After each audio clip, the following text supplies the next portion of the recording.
the given figure, OA upon OC is equal to OD upon OB.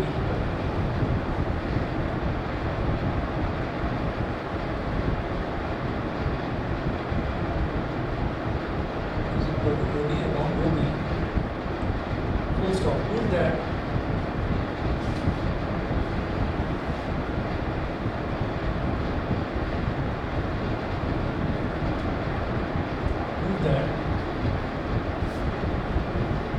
angle A is equal to angle C.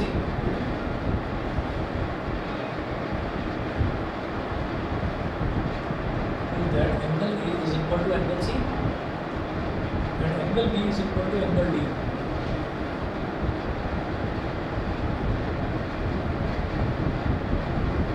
Angle B is equal to angle D. Figure देखिएगा क्या दे रखी है।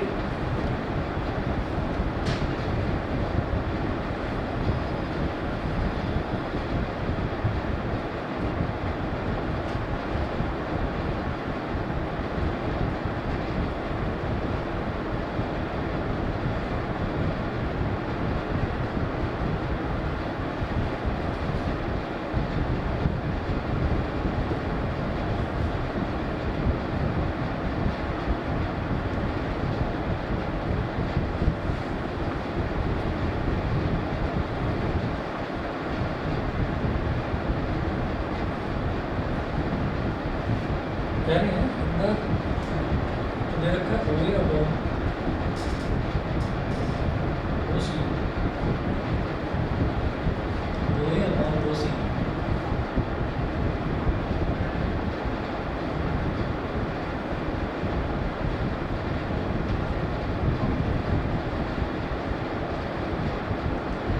OA upon OC is equal to OD upon OB।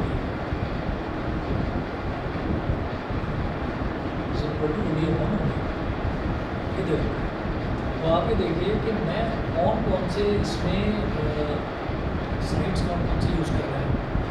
आप ये देखिए जो हम numerator में लिखते हैं, जब भी कभी साइड्स के रेशियो को इतना दिखाते हैं तो जो न्यूमरेटर में लिखा जाता है वो किसी एक ट्राइंगल का हिस्सा होता है और जो डिनोमिनेटर में लिखा जाता है वो दूसरे ट्राइंगल का हिस्सा होता है। तो मैं न्यूमरेटर में क्या लिखूँ, OA और OD। OA और OD तो इस वाले ट्राइंगल में हम यूज़ करते हैं और OC और OD इस ट्राइंगल का यूज़ करते हैं। ये वाला एंगल तो वैसे ही इक्वल हो जाएगा वर्टिकली अपोजिट एंगल, इसमें तो कोई पैरेलल लाइन वगैरह किसी चीज़ की जरूरत नहीं होगी। सीधा क्या लिखेंगे, OA upon OC is equal to OD upon OB and angle AOD is equal to angle COB।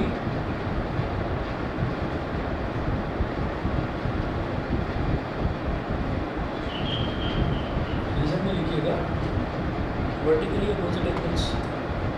एक मिनट रुकिए आप, वो देख लो आप कि सीक्वेंस क्या बनेगा साइड्स का।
से हुआ ना इलेक्शन?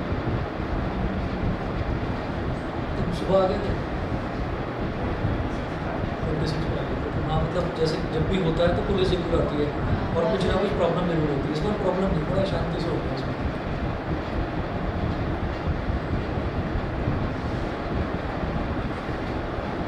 पुलिस तो थी आज भी। हाँ सही हुआ, क्योंकि आज कॉमन प्रॉब्लम थी सबकी, एक ही प्रॉब्लम थी सबकी, दोनों ही टीम से सबने यही कहा था कि भाई लाइट ठीक कर दो बस। इस बार गर्मी में लाइट ने सुविधा दे दी।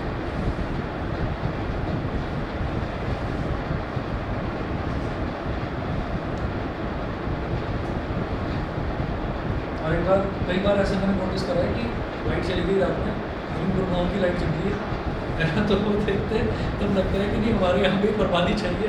कल 3 बजे तक मैं अपने घाट से आई थी, तो मुझे इंडिया गेट बहुत अच्छा लगा था। इंडिया गेट पर 3 बजे सुबह? हाँ, सुबह मतलब वही रात में? बिजली पटाखे थे, पुलिस फुल बहुत अच्छा, थी। कल? कल हाँ कल तो ठीक है, मैं वापस आई, पूरे एरिया में लाइट थी। यहाँ नहीं। यहाँ आई 20 जन,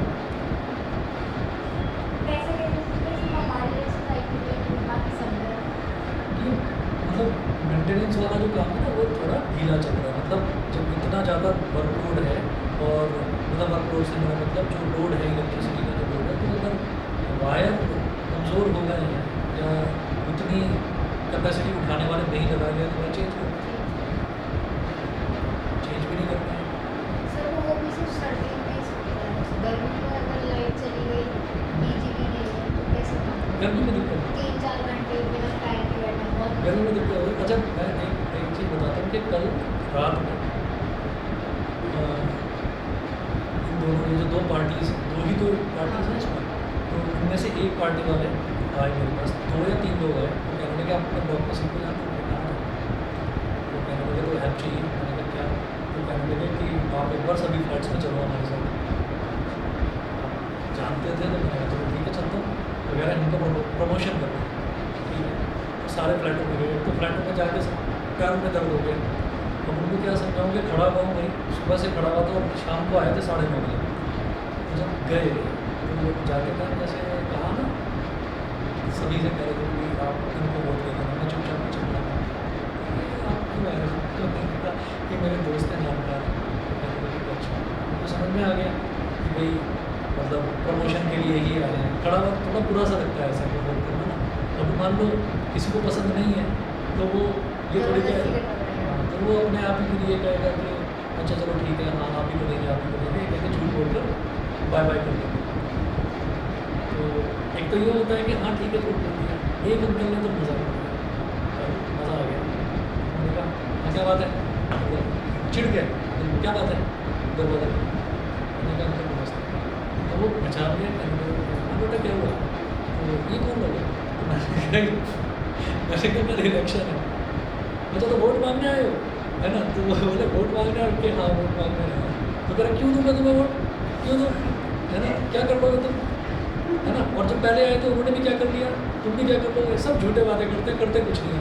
देख रहे हो मेरी हालत कितना पसीना आ रहा है मेरे को, है ना? सर वो पॉजिटिव वेट तो वो छोड़ो था, अरे है ना? बताओ छोड़ो ठीक है। तो उन्होंने कहा कि क्या करोगे? तो उन्होंने कहा अरे हमें मौका दो, हमें मौका दो, हम तो हमें तो अभी तक सर्व करने का मौका ही नहीं मिला। तो बार बार ये कह रहे मतलब भैया तुम बदलाव भी, लेके गए थे। हाँ बदलाव लेके गए थे। तो उसी में लगे कि हाँ वही लेकर गए। खैर वही लेकर गए थे, तो उन्होंने कहा हमें मौका दो। तो मैंने कहा अच्छा अब तक आप नहीं थे?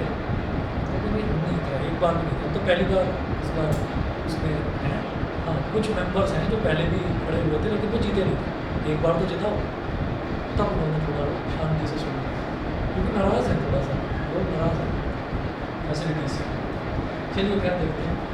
ओए अपॉन ओसी डी अपॉन ओपी को जो हंसी आ रही थी, हंस भी नहीं सकता था, वो सोचते कि हमारे ऊपर हंस रहे। चलिए जी, ओए अपॉन ओसी ओडी अपॉन ओपी, और बीच का एंगल इक्वल है। तो हमने क्या यूज़ करा, ये वाली साइड और बीच का एंगल, ये वाली साइड और बीच का एंगल, ये यूज़ करा। क्या हो गया? साइड साइड यहाँ लिखेंगे बाई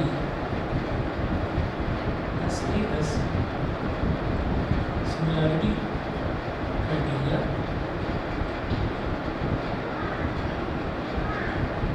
माइनस ए का सिमिलरिटी क्राइटेरिया। अब मेजॉरिटी में क्या है, हम जब किसी भी ट्रायंगल की बात करेंगे तो ट्रायंगल में ये होता है, कभी कभी होता है ट्रायंगल में हमारे पास तीन ही तो चीज़ें होंगी, तीन साइड्स होंगी और तीन एंगल होंगे। तो मिल क्या रहा है मेरे को मेजॉरिटी में क्या मिल रहा है, मेरे को मेजॉरिटी में दो साइड्स का रेशो मिल रहा है, एंगल एक है।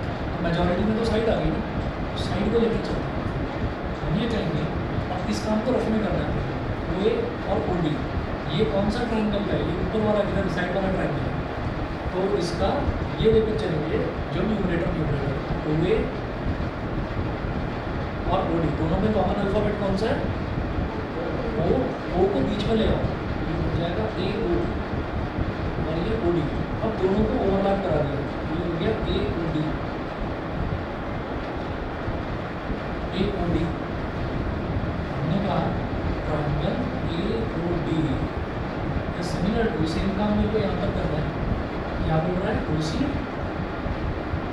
और ओ डी। अब इसको पलट दो, ये हो गया सी ओ, ये हो गया ओ डी, इसको कंबाइन करा, ये हो गया C O D, C O D. तो triangle A O D is similar to triangle C O D. ठीक है, तो ये तो इस तरीके से सही सीक्वेंस पता चल जाता है। जल्दबाजी में बस ऐसा मत कर देना कि ए ओ डी और बी ओ सी कर दिया सिमिलर, ठीक है, तो वो मत करिएगा, A O D C O D के सिमिलर हो गया। अब आगे चलते हैं, ठीक है, इम्प्लाइज दैट इसका पहला अल्फाबेट क्या है ए और इसका पहला अल्फाबेट क्या है सी, मतलब A is equal to angle C, ठीक है। और इसका तीसरा अल्फाबेट क्या है डी और इसका तीसरा अल्फाबेट है बी, तो angle D is equal to angle B. मुझे यही करना है। अब एक चीज़ देखिएगा कि कई बार जो है स्कूल में टीचर्स लिखवाते हैं इसको, जैसे आपको याद होगा कि आपने 9th क्लास में करा था कॉन्ग्रुएंट ट्रायंगल्स, तो वहाँ पर जब आप एंगल्स को इक्वल लिखते थे या साइड्स को इक्वल लिखते थे कॉन्ग्रुएंट प्रूव करने के बाद, तो आप एक टर्म यूज़ करते थे CPCT, याद होगा, उसको बोलते थे corresponding parts of congruent triangles are equal, वो होता था, ये उसकी शॉर्ट फॉर्म होती थी CPCT। तो यहाँ पर कई बार लिखवा देते हैं कि आपने जैसे ये दोनों को लिखा है वो लिखवा देते हैं CPST, corresponding parts of similar triangles लिखवा देते हैं। मुझे लगता है गलत तो वो भी नहीं है, लिखा जा सकता है, लेकिन मैंने देखा NCERT में भी ऐसा रीज़न नहीं लिखा हुआ है, CPST कहीं कोई टर्म नहीं लिखा हुआ है, ना NCERT में, ना RD शर्मा में, ना RS अग्रवाल में, कहीं पर भी नहीं लिखा हुआ है। तो मुझे लगता है आप सीधा सिमिलर प्रूव करिए और ऐसे ही लिखिए, CPST वगैरह लिखने की कोई जरूरत नहीं है। उसमें तो होता है corresponding parts of congruent triangles, क्योंकि एक्चुअली कोरस्पॉन्डिंग पार्ट्स जो हैं कॉन्ग्रुएंट ट्रायंगल्स के वो इक्वल होते हैं। यहाँ कोरस्पॉन्डिंग पार्ट्स एंगल तो इक्वल होते हैं कोरस्पॉन्डिंग, लेकिन जो कोरस्पॉन्डिंग साइड्स हैं वो इक्वल नहीं होते, उनका रेशो बराबर होता है, तो वो लिखने की जरूरत नहीं है, आप इतना लिखेंगे। अगला देखेंगे ये एग्जाम्पल नंबर 15 का, उसके बाद देखेंगे example number 16।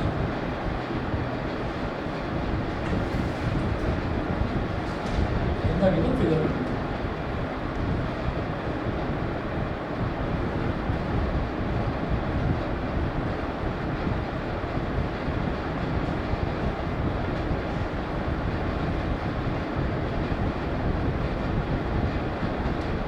the given figure L is parallel to M. The given figure L is parallel to M and line segments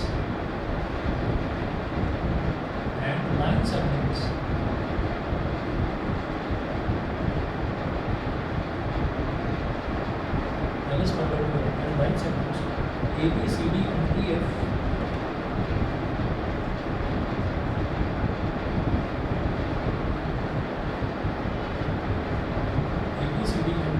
are concurrent at point P.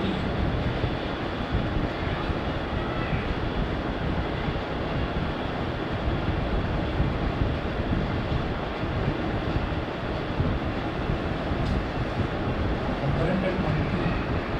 So prove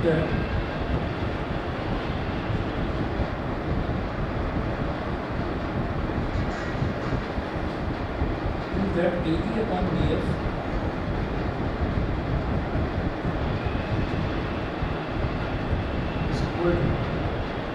AC upon BD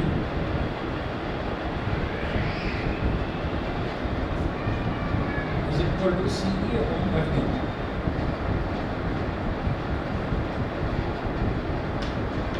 CE upon FD. ठीक है, अब यहाँ पर हम ये देखेंगे कि इसमें ना फिगर भी दे रखी है, फिगर के हिसाब से क्वेश्चन करना होगा।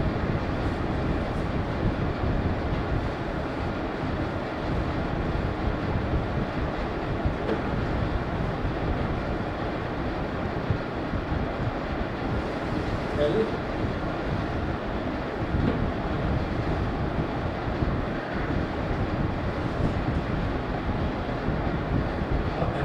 इस कार्बन को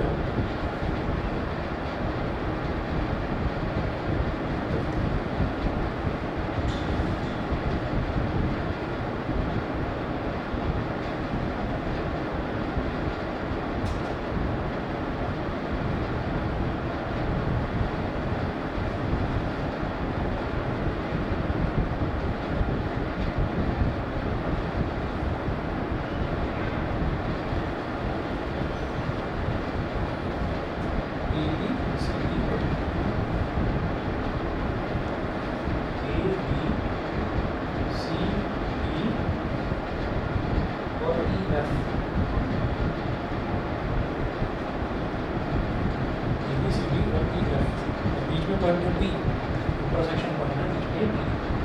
ठीक है, ये इतना सब कुछ दे रखा है। 9 सेगमेंट्स ABCD का DF और concurrent at point P। Concurrent का मतलब क्या है कि ये तीनों के तीनों है ना ABCD और ये कि एक पॉइंट से गुजरते हैं, एक पॉइंट जिससे गुजरते हैं वो पॉइंट है point P। Prove that AE upon BF is equal to AC upon BD is equal to CE upon FD।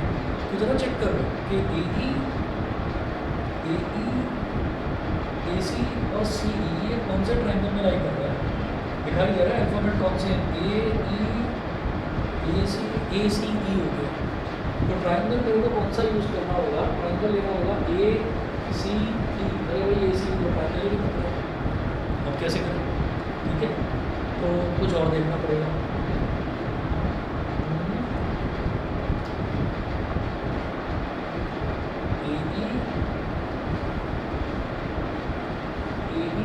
पहला रेशो देखेंगे तो है AE और BF। ठीक है, फिर AC और BD। AC और BD ये पूरा अच्छा, इसको बात कर लेते हैं। CE और FD ये है।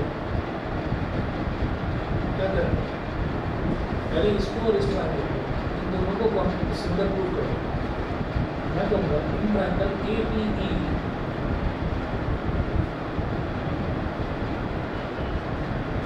APE and triangle BPF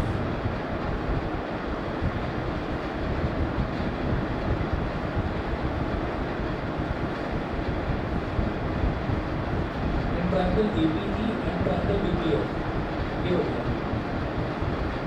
तो ये वाला एंगल और ये वाला एंगल, ये दोनों एंगल इक्वल हो जाएंगे, वर्टिकली ऑपोजिट एंगल्स लिखेंगे। Angle BPF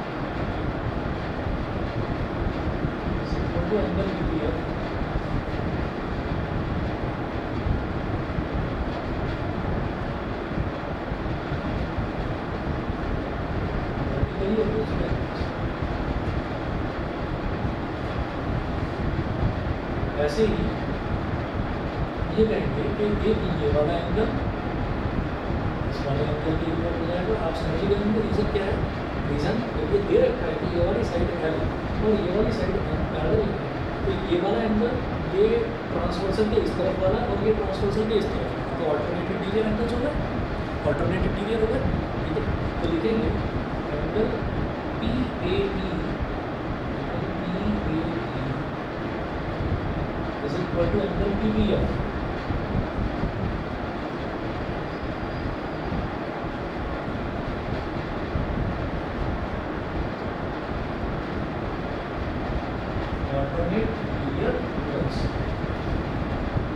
Alternate interior angles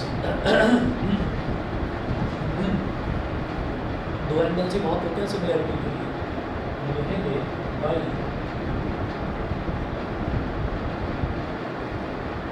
double A similarity criteria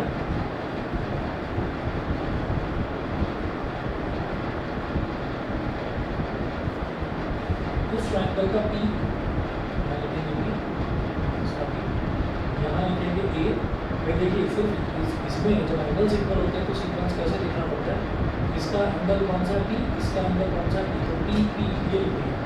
इसका एंगल कौन सा ए, इसका कौन सा बी, तो यहाँ पर देखो मैंने ए, मैंने पी से पहले ए लिख दिया, तो इधर ए किसके इक्वल है, बी के इक्वल है, तो उसको भी पी से पहले लिखा जाएगा फर्स्ट पोजीशन।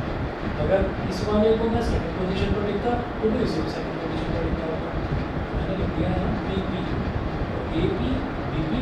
अब बचा हुआ अल्फाबेट कौन सा है, ई, तो ई को थर्ड प्लेस पर लिख दो। इधर बचा हुआ अल्फाबेट कौन सा है, एफ, तो एफ को थर्ड प्लेस पर लिख दो। और triangle A P E is similar to triangle B P F, तो ट्रायंगल सिमिलर हो गया, यहाँ तक क्लियर। ठीक है, अभी इसके बाद क्या करना है, अब मेरे को यहाँ पर एंगल्स जो है वो इक्वल शो नहीं करना है, मेरे को तो यहाँ पर साइड्स का रेशो इक्वल प्रूव करना है। तो A P upon B F ये करना है ना, तो पहले साइड्स का रेशो देखो, A P upon B P is equal to P E is equal to P E upon P F. दूसरा तीसरा अल्फाबेट, ऐसे इसका दूसरा तीसरा अल्फाबेट, ऐसे इसका पहला और तीसरा अल्फाबेट पी ई और इसका पहला और तीसरा alphabet B F, P E upon B F. ये हो गई भाई हमारी इक्वेशन नंबर 1, ये इक्वेशन नंबर 1 बन गई। यहाँ तक बताइए क्लियर है। ठीक है, अब इसके बाद मैंने कौन कौन सा ट्रायंगल लिया, हमने ये वाला ट्रायंगल और ये वाला ट्रायंगल लिया, हमने ये वाला और ये वाला ट्रायंगल ले लेते हैं, ये वाला। ठीक है, इसके लिए क्या करेंगे, लिख लेंगे पहले इन triangle C P E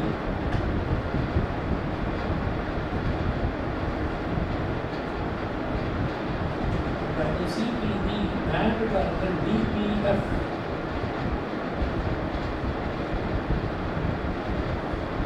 Triangle CPE and triangle DPF. इसमें वही चीज़ है, ये जो बीच वाला एंगल है, ये वाला एंगल, ये दोनों इक्वल होंगे vertically.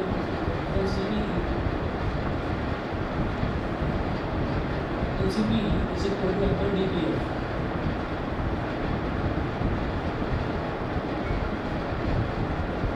Vertically opposite angles.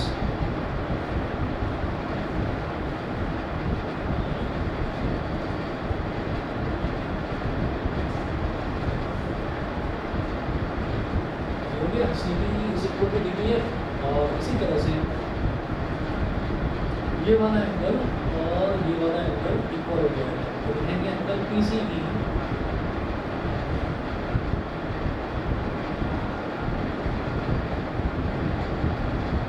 is equal to DPF।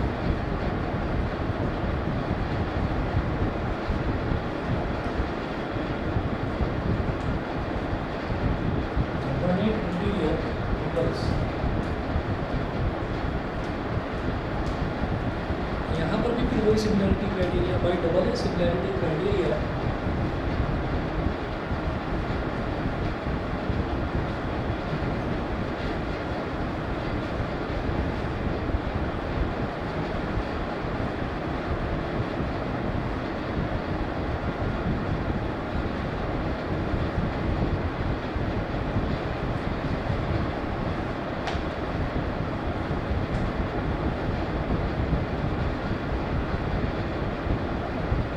Similarity criteria. अब वो देखते हैं कि सीक्वेंस सही क्या होगा, इसका एंगल बी, इसका भी एंगल बी, तो पहले इधर लिख लो पी, फिर इधर लिख लो पी, फिर इसका एंगल सी और इसका एंगल डी, तो इधर लिखो सी, तो इधर भी फर्स्ट प्लेस पर लिखोगे डी, क्योंकि सी और डी इक्वल है। और कौन सा बचा, अल्फाबेट बचा ई और इसका अल्फाबेट बचा एफ, ई को थर्ड प्लेस पर लिख लो, वैसे ही एफ को भी आप थर्ड प्लेस पर ही लिखो। Triangle CPE is similar to triangle DPF। ठीक, अब रेशियोज लिखेंगे तो CP upon DP is equal to PE upon PF is equal to पहला तीसरा अल्फाबेट CE और इसका पहला तीसरा अल्फाबेट DF। इसको बोल दीजिए इक्वेशन नंबर 2। ठीक है, अब हमारे पास दो दिखाई दे रही चीज़ें, तो AE अपॉन BF आ गया, मतलब AE अपॉन BF इधर आ गया और एक आ गया CE अपॉन FD। तो C D upon F D, D F बोलो या एफ डी बोलो एक ही बात है। ये हो गया। अभी ए सी अपॉन बी डी रह रहा है, तो ए सी अपॉन बी डी कहाँ मिलेगा? ये पूरा हमारा ट्राइंगल चलेगा, तो पूरा ये और ये, ठीक है। ये कैसे?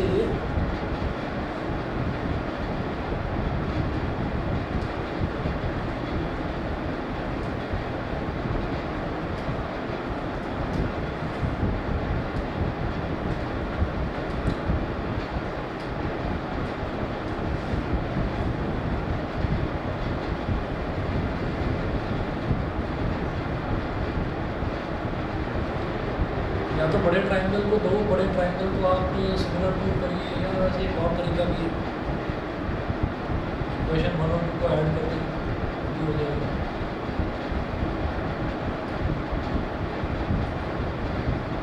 ऐड इक्वेशन 1 एंड 2 करो जरा, नया तरीका बता रहा हूँ, बुक में नहीं होगा ये।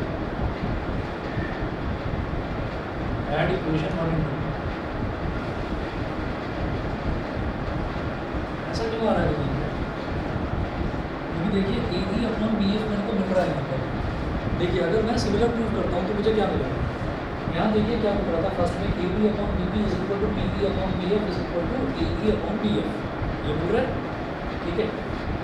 ऐसे ही दूसरे वाले में C B upon D B is equal to P E upon P F is equal to C E upon D F.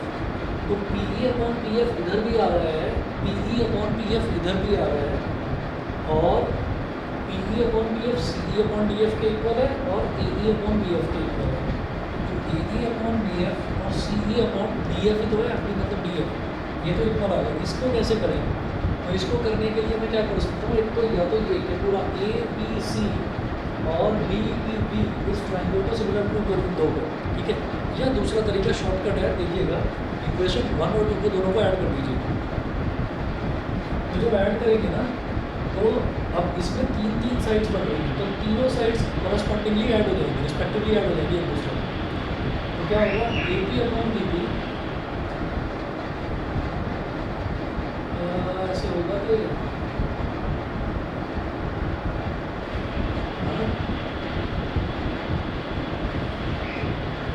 गलत सोच, ऐसे एक काम करते हैं,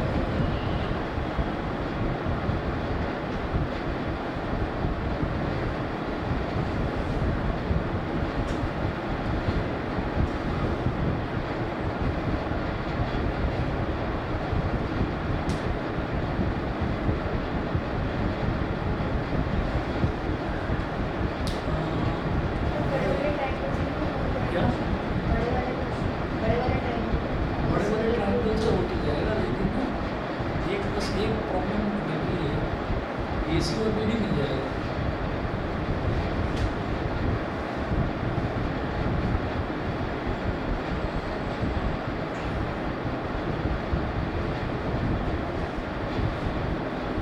बड़ा ट्रायंगल है, ट्रायंगल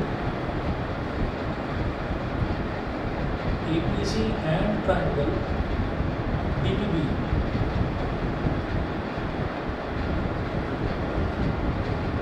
ये पूरा एंगल, इस पूरे एंगल में equal angle ABC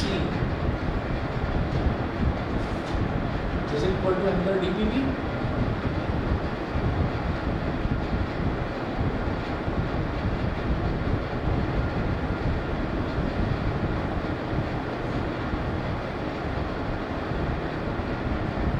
vertically opposite angles, फिर ये वाला एंगल इस वाले एंगल के इक्वल, तो angle CAB CAB is equal to angle PBD,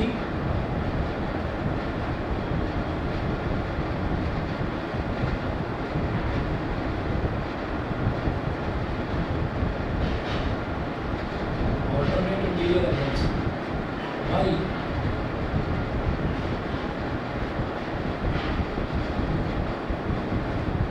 double A similarity criteria।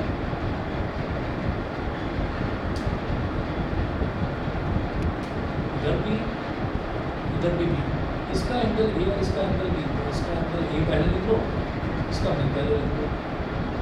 अब तीसरा बचा हुआ अल्फाबेट क्या है? सी, सी लिख दिया। इसका तीसरा बचा हुआ अल्फाबेट क्या है? डी, तो डी को डी बाद में लिखेंगे। ट्रायंगल एपीसी और ट्रायंगल बीपीडी ये दोनों सिमिलर होते हैं।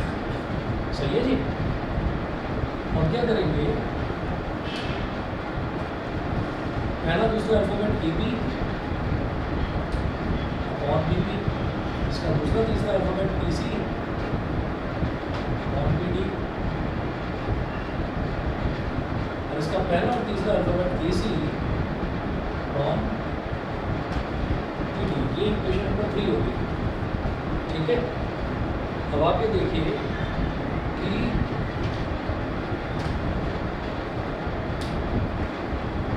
फ्रॉम